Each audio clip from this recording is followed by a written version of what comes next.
Hello and welcome to Richard August, the autistic Christian MGTOW, the red pill man who lights it up blue.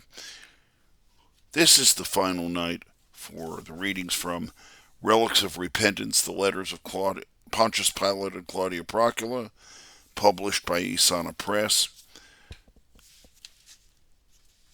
I read from a letter from Claudia Procula, Parchment 3.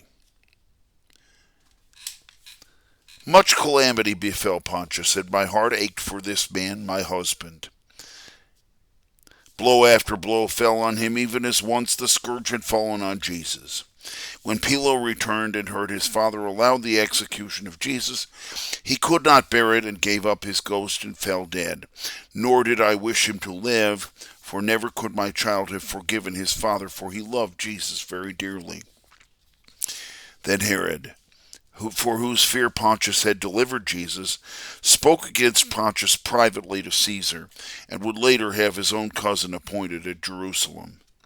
Now when the letters came to the city of the Romans, and were read to Caesar with no few standing there, they were all terrified, because through the transgression of Pontius and the Jews, the darkness and the earthquake had happened to all the world. And Caesar, being filled with anger and fear, sent soldiers and commanded that Pontius should be brought to Rome as a prisoner. And Pontius was judged and sentenced by the Senate at Rome justly, for there were false witnesses, and he suffered greatly in this, for with his honor he lost his friends. Sentenced to exile, his lands at Rome were taken, and his library was scattered, until at last we had no possessions at all. Gnawed with remorse, Pontius sees in me the witness to his crime, and everywhere he feels the eyes of the Christians burning into him as did those eyes of Christ. At their meetings they tell the life of Jesus, and have a sentence which forever sentences Pontius. He suffered under Pontius Pilate. And Pontius, being a scholar, knew that these words would live forever. So his own learning had also betrayed him. Now are we driven to this mountain crag at Gallia, where Euphonius will bring you this scroll. Pontius has become old and ill and very weak, so at last he is as a child. In his weakness is my hope. O Fulvia, if only now, when every moment presses to his last, if now the learned mind would cease its doubts, and forget itself in the love of Christ, and with a contrite heart be healed as once was healed my pillow. If only now he, my husband, who condemned Jesus to death for fear of others, could without fear go to his own judgment before the Son of God, and accept his mercy and forgiveness. Ye who pray, pray now for Pontius. A final note from the publisher.